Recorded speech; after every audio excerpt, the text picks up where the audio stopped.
위 학생은 평소 올바른 성품과 또 성실한 자세로 학교 생활에 충실하였을 뿐만 아니라 특히 학업 성적에 우수하여 타의 모범이 되므로 이에 표창함. 여러분 집에 이런 표창장이 하나씩 있으시지요? 여러분 자녀 받은 거 말고요. 여러분 자신이 받은 것 다 있으십니까?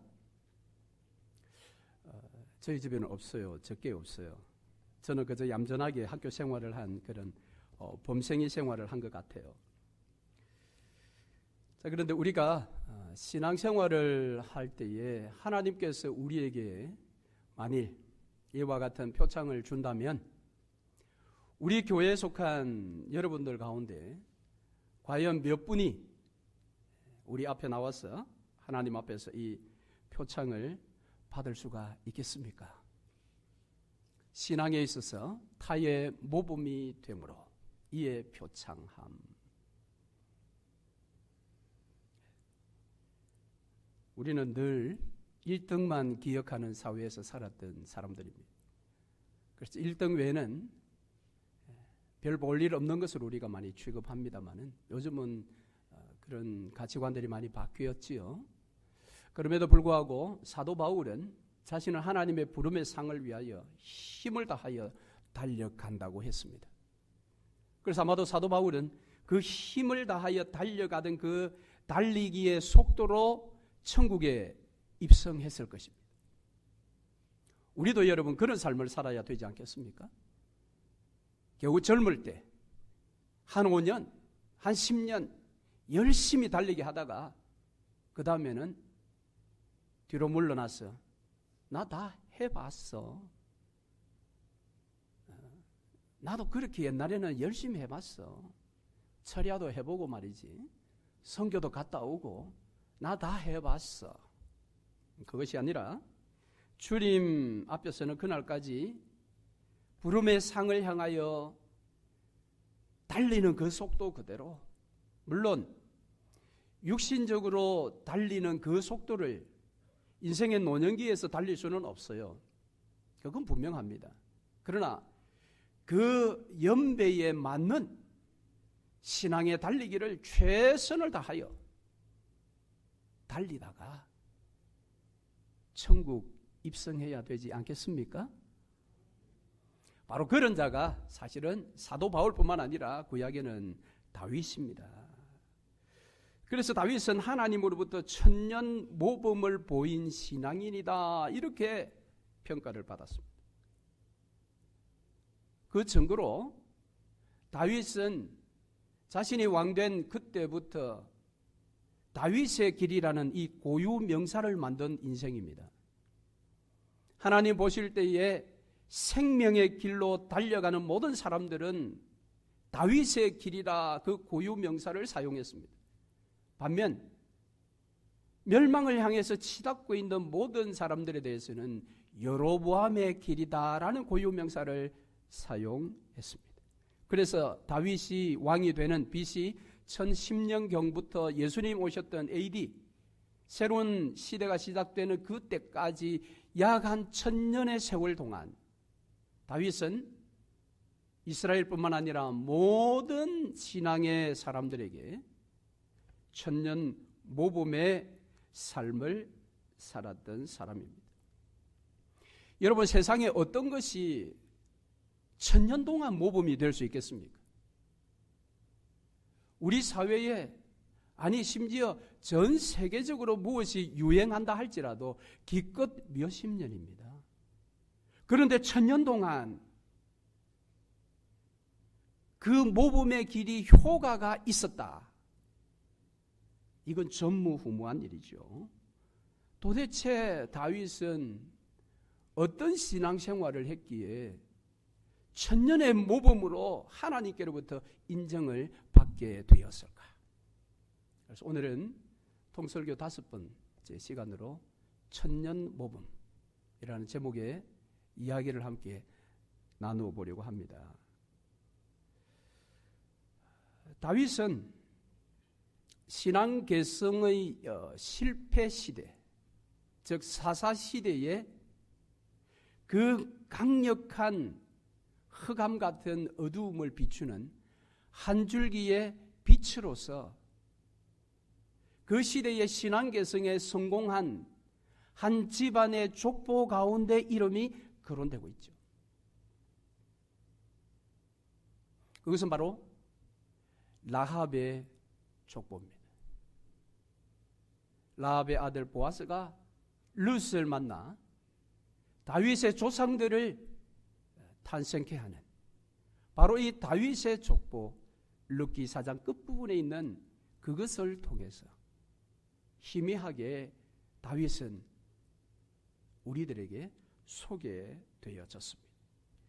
각자의 소견에 옳은 대로 자기 판단이 왕의 판단처럼 살았던 사사시대, 그리고 하나님께서 세우셨던 그 나라의 최고의 역할을 감당할 제사장 직분이 인간의 돈으로 말미암아 매매가 되는 직분으로 변했던 시대, 하나님으로부터 부름받아 제사장의 직분을 감당해야 할 그가 첩을 두어 도덕적으로 타락한 삶을 살아내었던 시대, 사사시대.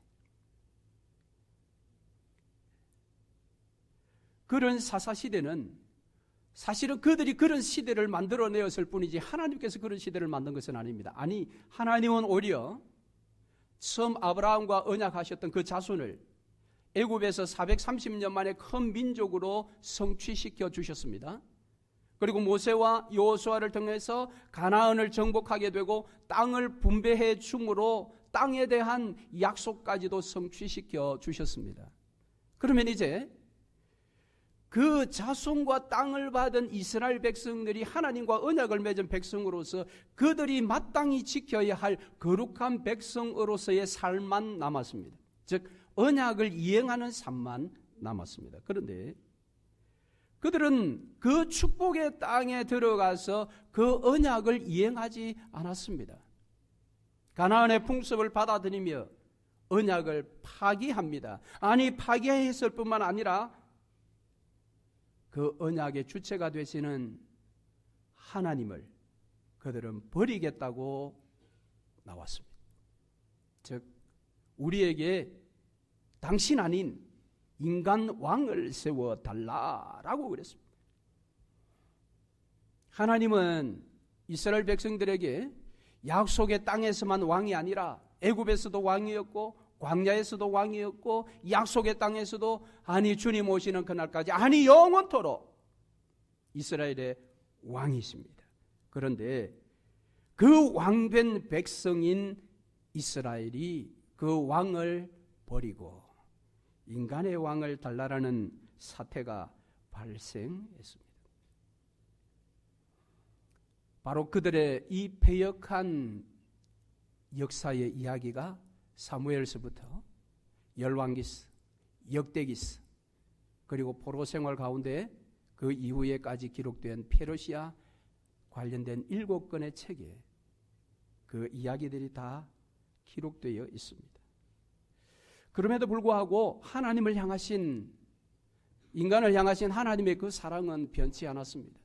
그래서 이 암흑 같은 사사시대에 하나님께서는 불임 여성 한나의 서원 기도를 들으시고 그 암흑 같은 사사시대를 종결하고 새로운 시대를 열 수 있는 놀라운 아들을 선물로 주셨습니다. 그 아들이 사무엘입니다. 이 사무엘은 우리의 예상과 달리 하나님보다 자기 자식을 더 사랑했던 엘리 제사장 밑에서 신앙 교육을 받습니다. 그런데 놀랍게도 그는 사사의 직분을 너무 잘 감당합니다. 마지막 사사로서. 그래서 사사 시대를 종결하고 새로운 시대를 여는 미스바 세대를 사무엘이 탄생시킵니다. 가나안 세대들은 가나안에 태어났지만 가나안 풍습에 젖어 사사 시대를 만들어서 멸망의 길을 달렸는데 그 시대를 종결하고 새로운 역사, 하나님이 기대하시는 새로운 역사를 이루어 나갈 미스바 세대, 사무엘상 7장에 그 사사시대를 끝을 내고 새로운 시대를 열어가자고 미스바로 모이라고 했을 때에 거기에 모였던 자들, 그들이 미스바 세대입니다. 새로운 시대를 이제 열어가게 되었습니다. 그런데 얼마 지나지 않아 이 사무엘이 늙게 되어서 자기의 사사직분을 자기의 두 아들에게 이제 넘겨주게 됩니다. 그런데 이 두 아들이 문제가 생겼습니다. 사사로서 제대로 된 판결을 하지 아니하고 판결을 굽게 합니다. 돈을 받고. 그리고 사사로서의 어떤 사역을 제대로 감당하지 못하고 오히려 악을 행하자 이스라엘 백성들이 사무엘에게 요구합니다. 우리에게 왕을 주소서. 여러분, 사무엘은 왜 이 신앙 계승에 실패했을까요? 그렇게 새로운 시대, 미스바 세대를 만들기까지 하나님의 오직 말씀에 붙들려 사역했던 마지막 사사 사무엘은 왜 자식 교육을 망쳤는가라는 겁니다. 혹시라도 그가 신앙 교육을 받았던 엘리 제사장, 그 엘리 제사장은 자식 교육에 실패했다고 그랬죠. 그 두 아들도 하나님으로부터 심판을 받았습니다. 하나님 사랑하는 것보다 자식들을 더 사랑했습니다. 자식이 하나님 앞에 범죄하고 있다는 소리를 들었지만 아버지로서 그 죄에 대해 준엄하게 책망하고 그렇게 하지 아니하고 다 일렀다 그랬습니다. 그렇게 하지 마. 엘리는 하나님 사랑보다 자식 사랑이 더 컸습니다. 그래서 두 아들 다 잃고 두 아들의 사망의 소식을 듣고 엘리도 뒤로 넘어지며 목이 부러져서 죽었습니다. 하나님의 심판입니다. 그런 엘리 제사장에게 신앙교육을 받았던 사무엘, 어쩌면 신앙교육 그 내용에 있어서 자식 교육에 대한 내용은 혹시라도 받지 못한 것은 아닐까? 그래서 사무엘에게도 여전히 신앙 계승에 실패한 것은 아닐까라고 한번 생각해 봅니다. 자, 어쨌든 왕을 세워달라고 하는 이 백성들의 요구에 사무엘이 매우 분노했습니다. 자신이 버림받았다라는 마음 때문에. 그러나 하나님께서는 너를 버린 것이 아니라 나를 버린 것이니 마음을 가라앉히고 그들의 원대로 왕을 세워주라고 말씀하셨습니다. 다만 왕의 제도를 알려주어라. 그래서 사무엘하 8장에 가면 사무엘이 이스라엘 백성들에게 왕의 제도에 대해서 소개합니다. 그것은 간단히 말하면 그 왕이 너희들의 노동력을 착취할 것이다. 그리고 그 왕은 너희의 세금까지도 착취하게 될 것이다. 그렇게 이야기를 합니다. 이 말은 제사장 나라에서의 왕이 아니라 제국에서의 왕이 너희들이 요구하는 왕이 되어서 너희는 드디어 그들의 종이 될 것이다. 너희가 원하는 왕의 종이 될 것이라고 이렇게 분명하게 사무엘이 외쳤지만 이스라엘은 막무가내였습니다. 그래도 좋으니 왕을 세워달라는 막무가내였습니다. 이스라엘이 인간의 왕을 원하는 것은 하나님이 이미 예견하셨습니다. 그래서 모세가 이제 그 광야 세대, 출애굽 2세대가 광야 학교를 마치고 마지막 이제 모압 평야에서 졸업식을 할 때에 그 4편의 설교를 했다고 했죠. 그 설교 내용인 신명기서 17장에 가면 장차 이들에게 왕이 세워질 터인데 그때는 왕이 반드시 하지 말아야 할 3가지가 있고 반드시 해야 할 1가지가 있다라고 신명기 17장에서 이미 모세가 설교했습니다. 그들이 하지 말아야 할 3불 정책. 그것은 먼저 병마를 많이 두지 말라. 말을 많이 두지 말라라는 겁니다. 두 번째는 여자를 많이 두지 말라. 세 번째는 은금을 많이 두지 말라. 그리고 유일하게 해야 할 일은 모세의 이 율법책을 등사하여 그것을 옆에 두고 날마다 읽고 묵상하고 배우고 익히라고 그렇게 가르쳐 주었습니다. 그런데 이스라엘 백성들은 그 율법의 계명도 잊어버리고 그저 인간의 왕을 원했습니다. 이제 드디어 그들의 요구대로 초대왕 사울이 세워졌습니다. 정말 사람들 보기에 와 할 만큼 잘난 사람, 옛날 말로 킹카와 같은 멋진 사울이 초대왕이 되었지만 하나님과 사무엘의 예상처럼 성경적인 어떤 그런 왕으로서의 자세가 아니라 진정한 왕이 따로 하나님이 계신데도 자기가 최종 결정자인 것처럼 제국의 절대 권력자의 흉내를 사울이 내기 시작합니다. 그 첫 번째가 통치 초기 2년 처음에 블레셋과 전쟁을 치르게 됩니다. 전쟁을 치르러 이제 사울이 딱 나가보니까 이 블레셋 군사가 바다의 모래알처럼 많았다라고 성경이 표현합니다. 사울이 깜짝 놀랐습니다. 그런데 순간적으로 든 것은 하나님께 제사해야 된다라는 생각이었습니다. 사무엘을 기다렸는데 사무엘이 빨리 나타나지 않습니다. 그는 급기야 흩어질 백성들을 두려워해서 사무엘 없이 자기 스스로 하나님 앞에 번제를 드림으로 범죄하게 됩니다. 왕이 드릴 수 없는 것입니다. 이내 도착한 사무엘은 그에게 순종이 제사보다 낫다라는 진리의 말씀을 선언하며 하나님께서 당신을 버렸다라는 선언을 하게 됩니다.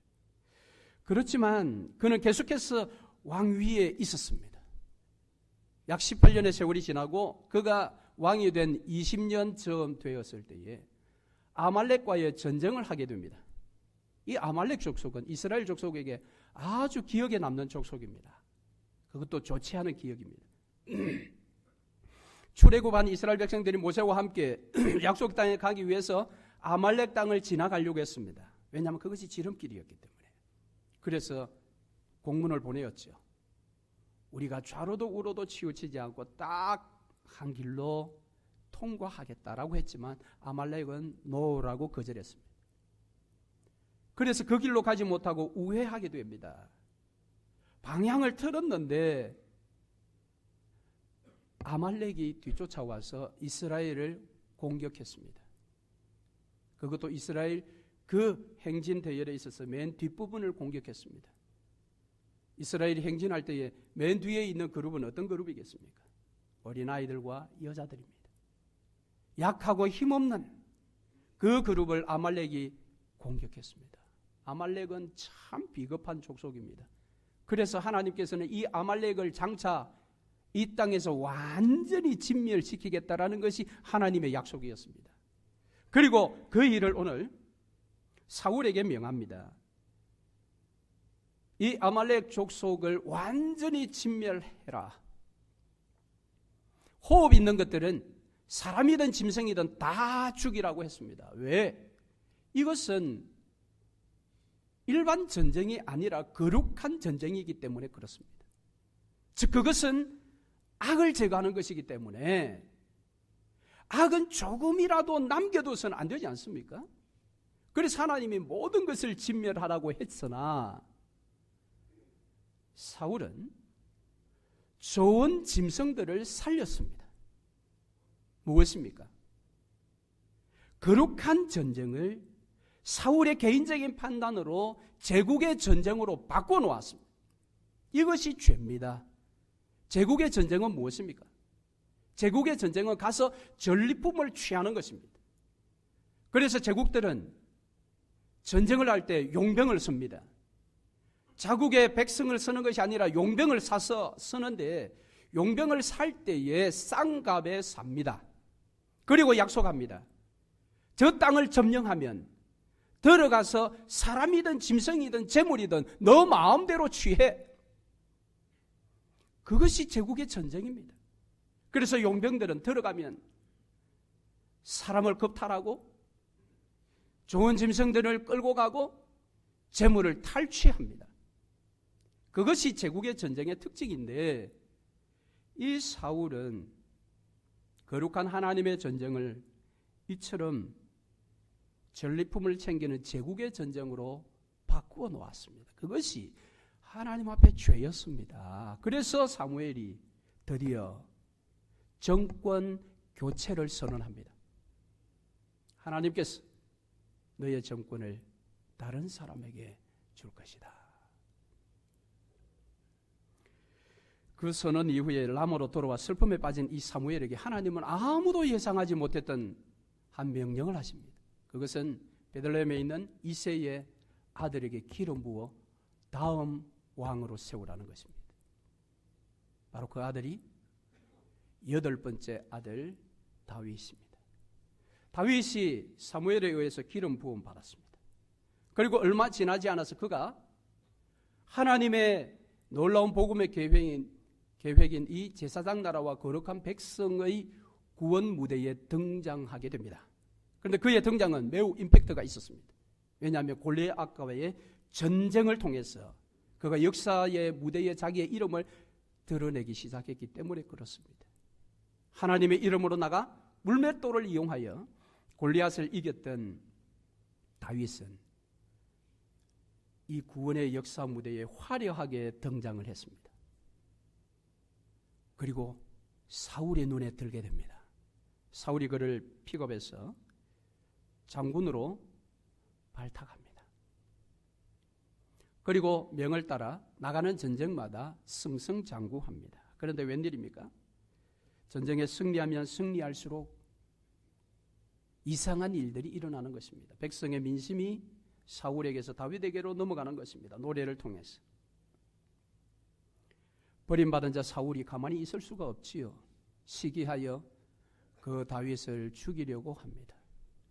그래서 다윗은 이 사울의 창끝, 칼끝을 피해서 수년을 도망자의 신세를 가지고 있다가 마침내 그가 이스라엘의 왕이 되었습니다. 그러자 이스라엘 주변의 국가 중에 하나인 이 도시국가 페르키아라는 나라의 왕, 즉 두로라는 지역인데요. 그 두로 왕이 자신들의 나라에 있는 특산품인 이 백향목을 가지고 목수와 석수를 보내어서 다윗을 위하여 아름다운 궁전을 지어줍니다. 아름다운 백향목 왕궁이 지어졌습니다. 다윗이 그 안에 이제 편안하게 거하게 되었습니다. 모든 것이 다 끝났습니다. 두로가 이만큼 먼저 조공을 바칠 만큼 다윗의 명성이 그 지역 주변에 아주 크게 떨쳤겠죠. 바로 이때에 모든 것이 평안하게 돌아가는 이때에 다윗이 도발적인 상상을 하게 됩니다. 그것이 무엇인가 하면 성전을 짓겠다라는 것입니다. 그리고 그곳에 언약궤를 모시고 싶다. 왜? 자신은 지금 이처럼 좋은 백향목으로 지은 집에서 평안히 살고 있는데 하나님의 언약궤는 보니까 늘 이동하게 되고 해달의 가죽에 덮여 있는 모습이 마음에 안쓰러웠습니다. 그래서 그가 성전을 지어 그 하나님의 언약궤를 한 곳에 모으겠다고 했습니다. 사실 이 언약궤는 하나님께서 설계도를 주어서 만들었습니다. 그런데 그 설계의 목적이 무엇인가 하면 이동형으로 만들었습니다. 내 모퉁이의 고리를 만들어서 긴 나무 막대기 2개를 가지고 레위 지파의 출신들이 그것을 메고 다녔습니다. 그러니까 언약궤는 본질적으로 이동형입니다. 그런데 이 이동형을 정착형으로 고정형으로 만들겠다라는 것이 다윗의 생각이었습니다. 아무도 한 번도 생각해보지 않았던 일이었기 때문에 이것은 도발적인 상상이었습니다. 여러분, 그럼 다윗은 왜 지금 모든 것이 평안한 이때에 제국의 길로 가지 아니하고 그는 제사장 나라의 길을 가려고 지금 몸부림치고 있을까? 앞서 말씀드린 것처럼 두로가 먼저 자신의 나라의 특산품을 가지고 와서 최고의 왕궁을 만들어 지은 것은 조공입니다. 그건 알아서 한 겁니다. 알아서 주변의 이 부족과 국가들이 알아서 몸을 움직이고 있을 때에 이때야말로 제국으로 가기가 가장 좋은 적기 아닙니까? 선언만 하면 됩니다. 예를 들면 자신을 황제로 선포하고 줄 서라고 하면 제국의 시대가 열리게 되는 것입니다. 아니, 다윗은 그런 야망이 없었습니까? 다윗은 남자로서 그런 포부가 없었습니까? 왜 그는 가장 좋은 이때에 제국을 포기하고 성전 건축이라는 제사장 나라에 올인을 했을까? 왜 그랬겠습니까? 이것이야말로 신앙 계승의 효과입니다. 즉 모세오경에서 그렇게 이야기한 것처럼 하나님을 왕으로 모신 나라, 이 제사장 나라, 이웃과 이웃의 나눔이 있는 나라, 민족과 민족이 화평케 되는 나라, 주인도 없고 종도 없는 하나님 앞에서 모두가 다 화평케 되는 그 나라, 그 나라를 다윗은 애시당초 어릴 적부터 꿈꾸어 왔다라는 것입니다. 무엇을 통해? 라합 가문의 그 신앙 계승의 흐름을 타고 다윗은 그 교육을 받았기에 비록 어린 나이에 목동이었지만은 하나님의 이름의 능력이 얼마나 큰지를 알았습니다. 사울도 몰랐습니다.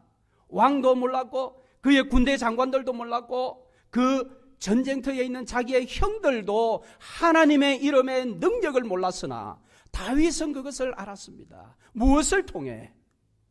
모세오경 외에는 답이 없습니다. 그것뿐입니다. 그래서 그는 제국을 꿈꾼 것이 아니라 제사장 나라를 꿈꾸었기 때문에 가장 평안한 모든 것이 제국으로 딱 갈 수 있는 타이밍에 그는 오히려 제사장 나라로 올인하게 된 것입니다. 그 생각을 나단 선지자에게 이야기했더니 나단이 너무너무 기뻐했습니다. 오늘 우리가 읽은 본문 말씀 7장 3절에 여호와께서 왕과 함께 하시니 마음에 있는 모든 것을 행하소서.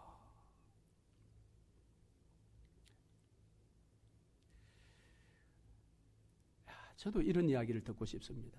이 설교를 준비하면서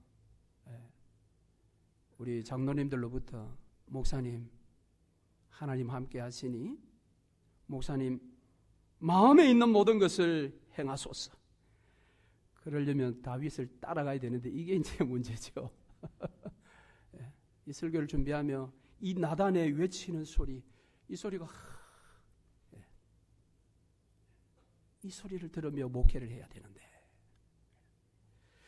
자, 다윗의 이 도발적인 상상을 나단 선지자만 기뻐한 것이 아니라 하나님도 기뻐하셨어. 그래서 하나님께서 다윗에게 큰 선물을 안겨 주었습니다. 그것은 이스라엘의 왕은 너의 후손으로부터 나올 것이라고 그렇게 약속하게 됩니다. 그래서 여러분, 실제 이 약속이 이루어졌습니다. 사실은 자기의 후손이 계속해서 왕이 된다라는 것은 반역이 없다라는 이야기죠.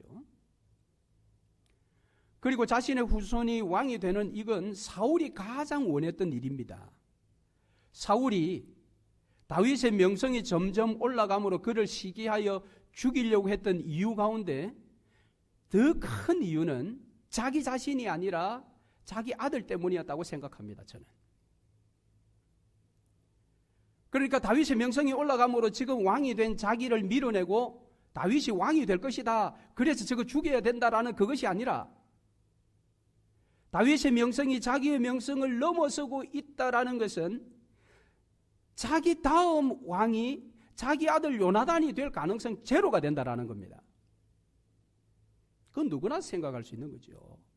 그러니까 자기 아들에게 그 왕위를 물려주기 위해서라도 다윗은 반드시 죽여야 하는 것입니다. 그래서 다윗을 죽이려고 하는데 자꾸 자기 아들이 자기 아비의 마음도 몰라주고 다윗을 살려주니 사울이 더 복장이 터진 겁니다. 그런데 사울은 그렇게 원했는데도 그게 안 됐는데 다윗은 그 아들 솔로몬 정도가 아니라 이스라엘이 망하는 그날까지, 이스라엘의 왕국이 문을 닫는 그날까지 너의 후손 중에서 왕이 나올 것이다. 그래서 여러분, 남유다가 시드기야 왕으로 망하지 않습니까? 남유다의 20대 왕으로 시드기야 때 막을 내립니다. 그때까지 20명의 왕 모두는 다 다윗의 후손입니다. 그런데 북이스라엘, 여로보암으로부터 시작된 북이스라엘은 그 나라가 분열되어서 200년 갔습니다. 그래서 722년에 망할 때까지 200년 동안 19명 왕이 거쳐갔는데 거기에는 8번의 반란이 일어났습니다. 왕조가 8번 바뀌었다라는 겁니다. 북이스라엘은. 그러나 남유다는 한 번의 반란도 없이 20명 왕이 끝날 때까지 다윗의 후손으로 갔습니다. 뿐만 아니라 오늘 우리가 읽은 사도행전 13장 3절 말씀을 여러분 한번 보십시다. 하나님의 약속은 놀랍게 이루어졌습니다. 사도행전 13장 23절. 하나님이 약속하신 대로 이 사람의 후손에서 이스라엘을 위하여 구주를 세우셨으니 곧 예수라. 할렐루야. 진정한 왕이신 예수, 그 예수가 다윗의 후손으로 이 땅에 오셨어요.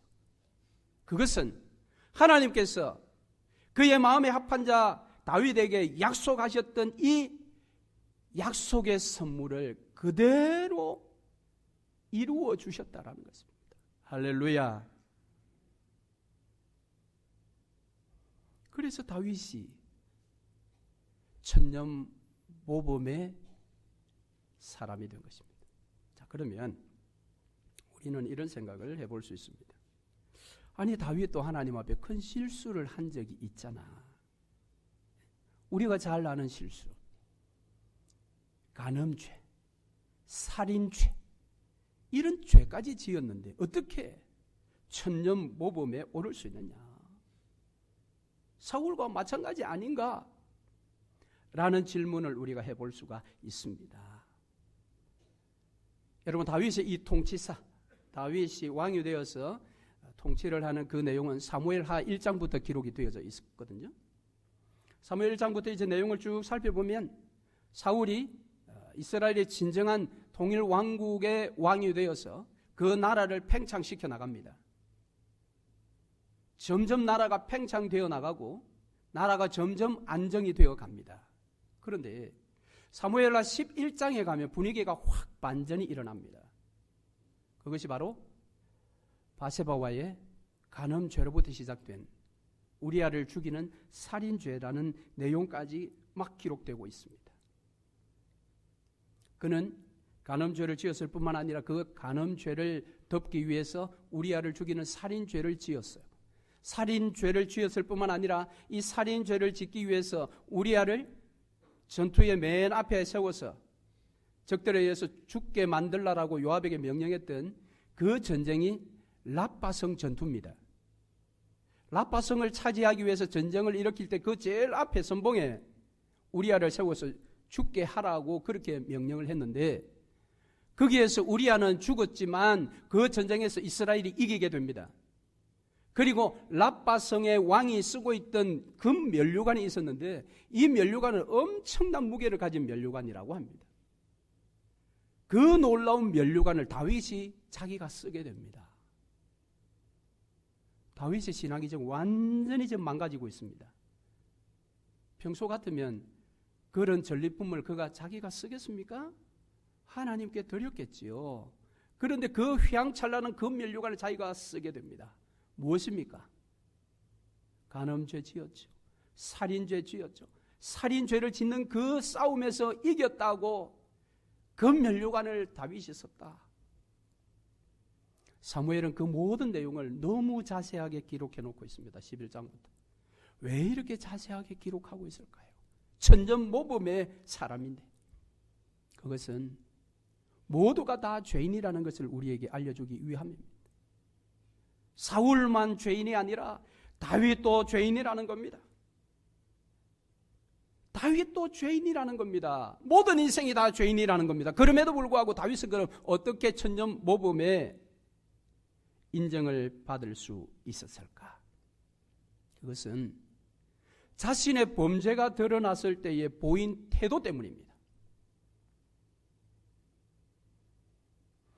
다윗은 자신의 이 사악한 죄가 자신의 가장 가까운 친구 나단 선지자에 의해서 드러나게 되었을 때에 바로 그 자리에서 무릎을 딱 꿇었습니다. 하나님 앞에.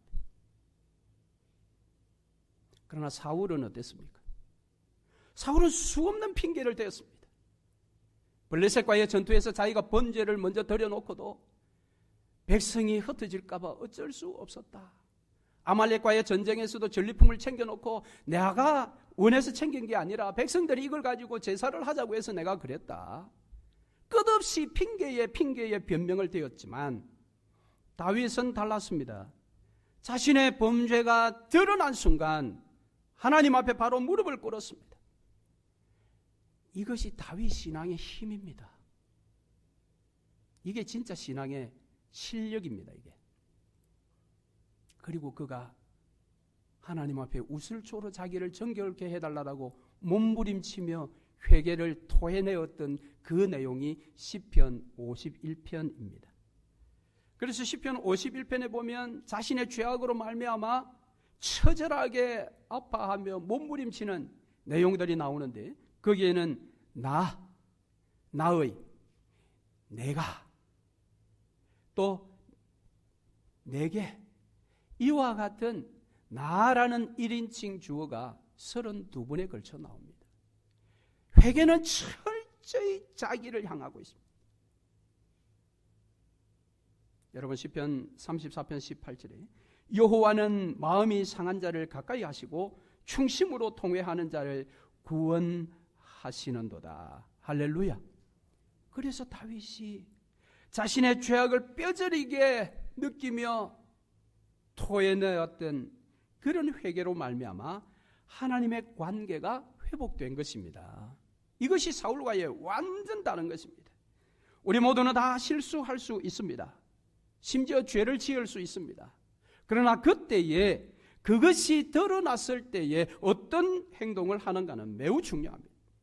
우리는 다윗처럼 진심으로 회개해야 합니다. 진심으로 회개하면 하나님은 반드시 회복시켜 주십니다. 그래서 하나님은 다윗에 대하여 바세바와 우리아에 관련된 죄 말고는 그의 평생의 삶이 정직하고 순종하는 길이었다. 그렇게 하나님이 인정하고 있습니다. 하나님은 우리 인간들에게 완전함을 요구하시는 것이 아닙니다. 우리 사람이 얼마만큼 완전해야 하나님의 마음을 흡족하게 해드릴 수가 있겠습니까? 하나님이 우리에게 원하시는 것은 완전함이 아니라 정직함입니다. 자신의 범죄가 드러났을 때에 하나님 앞에 정직해지는 것입니다. 하나님께서 네가 여호와의 말씀을 업신여기고 라고 책망했을 때 그는 무릎을 꿇고 그 말씀을 뼛속 깊이 새겼습니다. 뿐만 아니라 그 자신의 범죄의 대가를 담담하게 받아들였습니다. 자신의 죄로 말미암아 자녀들끼리 살인사건이 생겼습니다. 그리고 아들 압살롬이 자신을 반역하여 자신을 죽이려고 하는 일들까지도 담담하게 받아들였습니다. 그리고 그가 말씀의 사람으로 다시 거듭나게 된 것입니다. 다윗은 우리 모든 연약한 인생들과 동일한 허물을 가졌지만 그가 진정한 회개로 회복되어 천년 모범의 길을 걷게 되었습니다. 천년 모범의 길이란 바로 이런 것입니다. 하나님 앞에 우리가 나아갈 때 완벽함보다 언제나 정직함으로 나아가야 합니다. 그 정직함이 하나님 마음에 합한 자가 되는 길임을 잊지 말아야 할 것입니다. 그래서 하나님은 당신과 당신이 보내는 선지자를 통해서 끊임없이 이스라엘 왕들에게도 이스라엘 백성들에게도 그 다윗의 길을 걸으라고 그렇게 주문을 했습니다.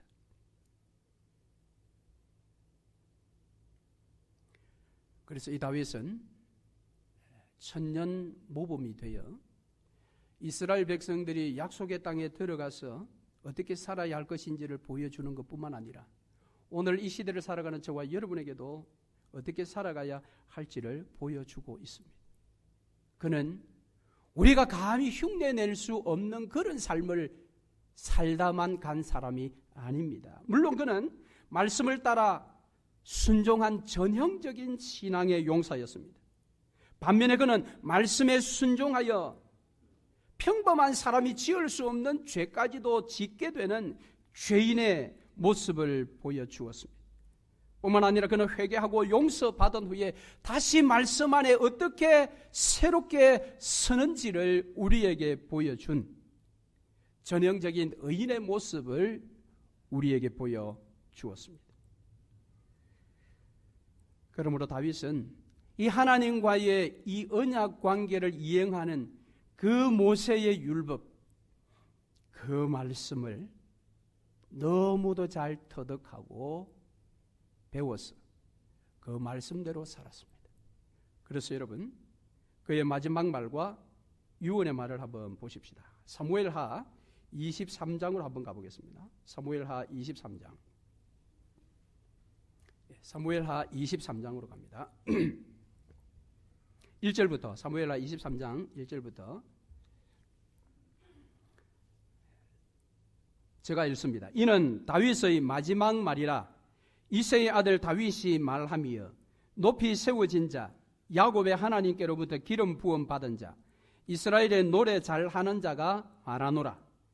여호와의 영이 나를 통하여 말씀하시며 그의 말씀이 내 혀에 있도다.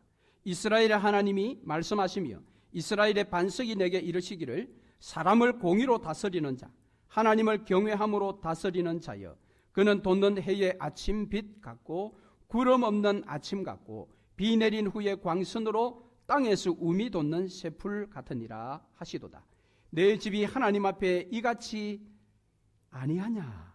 하나님이 나와 더불어 영원한 언약을 세우사 만사에 구비하고 경고하게 하셨으니 나의 모든 구원과 나의 모든 소원을 어찌 이루지 아니하시랴.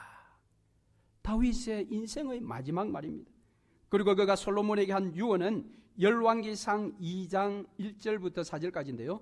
열왕기상 2장으로 한번 가보십시다. 열왕기상 2장 1절부터 4절까지. 열왕기상 2장 1절부터 4절 제가 읽습니다.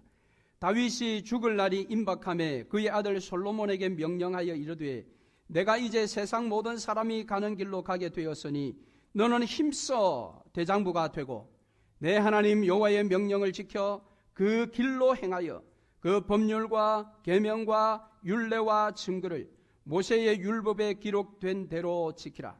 그리하면 네가 무엇을 하든지 어디로 가든지 형통할지라. 여호와께서 내 일에 대하여 말씀하시기를 만일 내 자손들이 그들의 길을 삼가 마음을 다하고 성품을 다하여 진실이 내 앞에서 행하면 이스라엘 왕위에 오를 사람이 내게서 끊어지지 아니하리라 하신 말씀을 확실히 이루게 하시리라. 할렐루야. 참 다윗 인생 멋지지 않습니까? 마칠 때 인생의 마지막 그 말에 보면 자신을 기름 부음 받은 자로도 이야기합니다마는 특징을 이야기하죠. 이스라엘의 노래 잘하는 자. 다윗은 자기를 나는 노래 잘하는 자야 그렇게 이야기합니다. 그러면서 말씀이 내 혀에 있도다. 그러므로 하나님 약속하신 그 모든 약속을 너희들에게 다 이루어주지 않겠느냐. 이것이 그의 인생의 마지막 말이에요. 그리고 구체적으로 유언을 할 때에 아들 솔로몬에게 너는 힘써 대장부가 되라. 대장부가 되라. 참 다윗은 멋지게 인생을 마무리하고 있습니다. 여러분, 우리도 이와 같은 삶을 살아야 하지 않겠습니까? 그래서 예수님께서 우리에게 이같이 말씀하십니다. 이같이 너희 빛이 사람 앞에 비치게 하여 그들로 너희 착한 행실을 보고 하늘에 계신 너희 아버지께 영광을 돌리게 하라. 우리 인생이 완벽하지 못하여 때로 우리의 죄로 말미암아 세상을 비추는 우리의 빛이 좀 희미해질 때도 있을 것입니다. 그럴 때 우리는 하나님과 교회와 성도들의 도움을 받아 다시 그 빛을 밝혀야 합니다. 그리고 세상을 향해 비추어야 합니다. 왜? 성도는 세상의 빛이니까. 다윗의 이 천년 모범이 제사장 나라와 거룩한 백성의 모델이 된 것처럼 오늘을 살아가는 저와 여러분도 예수님께서 말씀하신 너희 착한 행실을 세상에 비추어 하나님께 영광이 되라, 그렇게 말씀하십니다. 그 실제적인 방법이 무엇이겠습니까? 여기 너희 착한 행실. 그것은 바울이 디모데에게 쓴 편지 가운데서 힌트를 얻을 수 있습니다. 디모데 4장 12절에 보니까 오직 말과 행실과 사랑과 마음과 믿음과 정절에 있어서 믿는 자에게 본이 되라 그랬습니다. 오늘 저와 여러분은 세상에 대하여, 믿는 자에 대하여 본이 되어야 합니다. 무엇으로? 착한 행실로. 착한 행실이 무엇입니까? 말입니다. 행실입니다. 사랑입니다. 마음입니다. 믿음입니다. 정절입니다. 여러분, 말에 있어서, 행실에 있어서, 여러분의 사랑에 있어서, 마음 씀씀이에 있어서, 믿음에 있어, 정절에 있어 본이 되고 있습니까, 여러분? 우리 각자는 서로에게 본이 되어야 합니다. 그리고 세상을 그 본으로 비추어야 합니다. 그런 자가 하나님이 그토록 외치시는 다윗의 길을 걷는 것입니다. 사랑하는 성도 여러분, 우리 모두는 다윗의 길을 걸어야 할 것입니다. 그 길을 걷기 위해서 우리 속에 착한 행실을 말씀을 통하여 더 배우고 익혀서 다윗의 길로 달려가시는 저와 여러분 되시기를 주의 이름으로 축원합니다. 아멘.